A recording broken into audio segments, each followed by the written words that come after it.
हम सब लोग आंदोलन करते रहे हैं, लेकिन 13 दिसंबर की वार्षिकी को कोई व्यक्ति अगर चुन रहा है कि आतंकवादी हमले हुए हैं और वो भी जिहादी आतंकवाद, जबकि भी पूरे विश्व के स्तर पर अमेरिका से लेकर चारों तरफ हो रहा है, उस दिवस को अपने विरोध प्रदर्शन के लिए कोई चुनता है तो इस प्रकार की मानसिकता कैसे पैदा हुई है? खर्चा तो पहले एक तरफ देखिए। तो ये विचार करने की आवश्यकता यह है कि कोई भी बेरोजगार है, पढ़ा लिखा है, वो क्या संसद पर हमले के दिन को चुनेगा कि इस दिन हम जाकर के वहां इस प्रकार से सुरक्षा घेरा तोड़ेंगे? तो वही ये जो आइडियोलॉजी आई है ना, इस आइडियोलॉजी को समझने की जरूरत है। इतना सिंपल चीज नहीं है। सुरक्षा चूक है, हालांकि दोनों में दो डिफरेंसेस है। जो संसद पार्लियामेंट के अंदर जो दो घुसे हैं उसमें तो सुरक्षा चूक है, क्योंकि जूते में कैसे ले गया।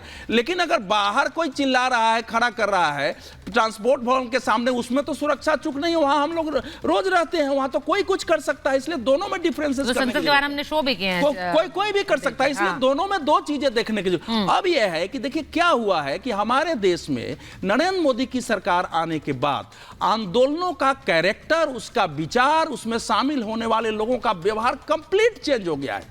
आप असहिष्णुता से आप शुरू करिए और मॉब लिंचिंग से लेते हुए शाहीन बाग आइए, कृषि कानून विरोधी आंदोलन आइए और पहलवान के धरने तक आइए।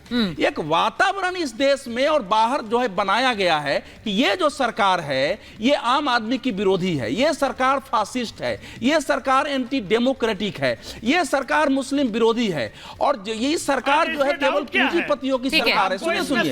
सुनिए पहले सुनिए। नहीं 15 एमपी सस्पेंड देर में आए, उनको बोलने तो दीजिए जरा। देर में आ गए आप लोग, देर में आ गए। यही समस्या पैदा है। धीरेन्द्र जी के पास भी जाऊंगी, यही समस्या है। धीरेन्द्र जी के पास भी जाऊंगी। धीरेन्द्र जी हो गए हमारे साथ एलजेपीआर के हर कोई भी इस सरकार को बदनाम करना, इसका विरोध करना, इसको ये बताना कि इसके हाथ में देश असुरक्षित है, इसलिए किसी सीमा तक जाओ।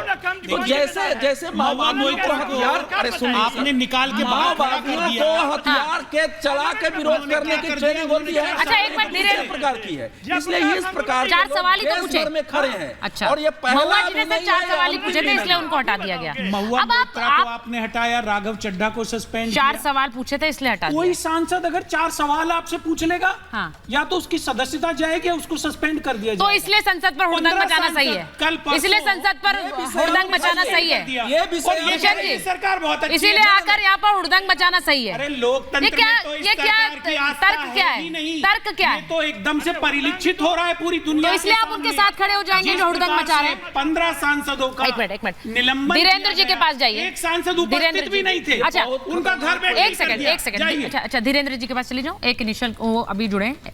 धीरेन्द्र जी, मैं सवाल ये पूछ रही हूँ कि एक जिस तरह से हमला हुआ उसके बाद सरकार से सवाल पूछना और सरकार को कटघरे में खड़ा करना बिल्कुल सही है, सवाल सरकार से ही पूछे जाएंगे। लेकिन इन लोगों को सुरक्षा कवच देना ये बहुत डेंजरस ट्रेंड है। ये जो इसमें कई किरदार ऐसे हैं जिनकी जो हिस्ट्री सामने आ रही है, वो आंदोलनों में जुड़ते रहे, अलग अलग आंदोलनों में जुड़ते रहे हैं। और जिस तरह से वो हमला प्लान बना रहे थे, प्लान की रूपरेखा सोचिए।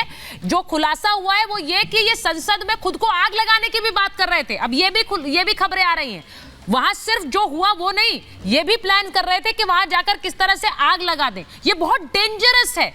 इसके साथ क्यों खड़ा हो रहा है कोई?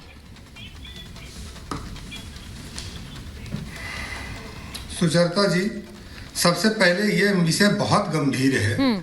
सवाल उठाना विपक्ष का काम है, सवाल उठाना चाहिए। लेकिन जब वहां लोकसभा अध्यक्ष ने कहा है कि पूरी जांच अगर मेरे पास आ जाएगी जो गृह सचिव और विभिन्न जांच एजेंसियां कर रही हैं, तब इनके पास समक्ष रख दिया जाएगा माननीय सांसदों के पास। कल कोर्ट में जब उन लोगों की पेशी हुई थी तो कोर्ट ने पूछा था जांच के बारे में कि इनका गुनाह और क्या क्या है, तो जांच एजेंसियां वहां पे भी बताने से बोली थी कि अभी मैं नहीं बता सकता हूं। माननीय न्यायालय में भी बावजूद इसके अगर विपक्ष इस तरह के सवाल कर रही है, इसका मतलब कहीं ना कहीं सवाल नहीं, इनका मकसद सिर्फ बवाल खड़ा करना है। एक तरफ आप कह रहे हैं कि जांच की अभी पूरी कहीं रिपोर्ट भी नहीं आ रही है, उसके पहले ही इनके नेता जो विपक्ष के और नेता है वो कह रहे हैं महंगाई और बेरोजगारी को लेकर के संसद में ये घुस गए थे।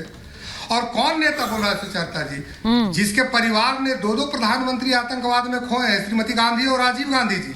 क्या श्रीमती गांधी जी की हत्या हुई थी महंगाई को लेकर के या बेरोजगारी को लेकर के? श्री राजीव गांधी जी की हत्या हुई थी सुचरिता जी क्या बेरोजगारी और महंगाई को लेकर के? हाँ, नरेंद्र मोदी जी के समय में आतंकवाद जो है, आतंकवादी वो बेरोजगार हो गए हैं, उनका रोजगार पूरे तौर पर बंद हो गया है। अगर वो घुस गए हैं तो उनको आप बेरोजगार कह रहे हैं। आप नैतिकता इतनी मत गिराइए।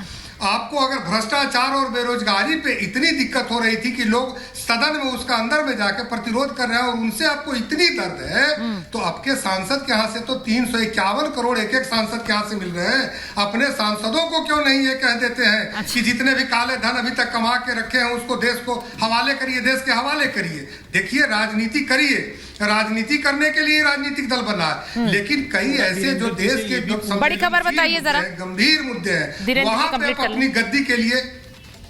हाँ धीरेन्द्र